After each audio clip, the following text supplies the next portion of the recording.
ఈరోజు మన కథ పేరు చిన్న గణేశుడు మంచి మనసు.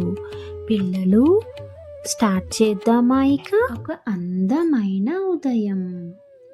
కైలాస పర్వతంలో అమ్మ పార్వతి తోటలో పూలు కోస్తూ ఉంది. ఆమె పక్కనే తన చిన్న గణపయ్య తన బంగారు ముఖంతో పెద్ద కళ్ళతో నవ్వుతూ ఆడుకుంటున్నాడు. అప్పుడు అమ్మ పార్వతి ప్రేమగా అడిగింది, గణేశ, నువ్వు ఈరోజు ఏమి నేర్చుకున్నావు నాన్నా అని అడగగా గణేశుడు చిరునవ్వుతో అన్నాడు ఇలా, అమ్మా, ఇతరులకు సహాయం చేయడం చాలా మంచి పని అని నేర్చుకున్నాను.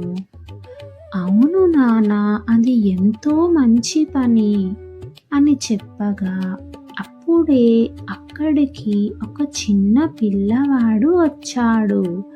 అతని చేతిలో పుస్తకాలు పడిపోయాయి.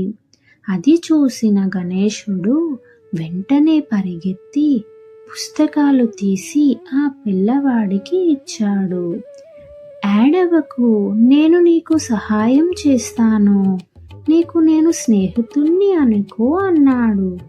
అప్పుడు ఆ మాటలు విన్న పిల్లవాడు ఎంతో ఆనందంగా, సరే గణేశ, ధన్యవాదములు, నువ్వు నాకు స్నేహితుడిగా ఉంటావా అని అడగగా, సరే, నేను నీకు స్నేహితుడిగా ఉంటాను అని చెప్పాడు. అది చూసిన పార్వతి గణేశుణ్ణి దగ్గరికి తీసుకొని ప్రేమగా చెప్పింది, నానా, ఇతరులకు సహాయం చేసే మంచి మనసున్నవాడు ఎప్పుడూ గొప్పవాడే అని అమ్మ మాటలు విన్న గణేశుడు ఆనందంతో తల ఊపుతూ సరే అమ్మా అని చెప్పాడు. ఆ రోజు నుంచి చిన్న గణేశుడు అందరికీ సహాయం చేయడం తన అలవాటుగా మార్చుకున్నాడు. తరువాత ఆకలితో ఉన్న వారికి చిన్న గణేశుడు ఆహారం పంచేవాడు. ఆకలి తీర్చడమే కాదు, హృదయాలను కూడా ప్రేమతో నింపేవాడు. ఇలా ఒకరోజు ఒక వృద్ధుడు నడవలేక ఇబ్బంది పడుతున్నాడు. అది చూసిన గణేశుడు అతని చేతిని పట్టుకొని నెమ్మదిగా నడిపిస్తూ, ఏం కాదు తాత, నేను మీకు నడిపిస్తాను కదా అని సహాయం చేస్తూ మాట్లాడుకుంటూ వెళ్ళాడు. ఇతరులను ఆదుకోవడమే నిజమైన శక్తి. చివరిగా గణేశుడు చుట్టూ అందరూ పిల్లలు చేరారు. అందరి ముఖంలో ఆనందం.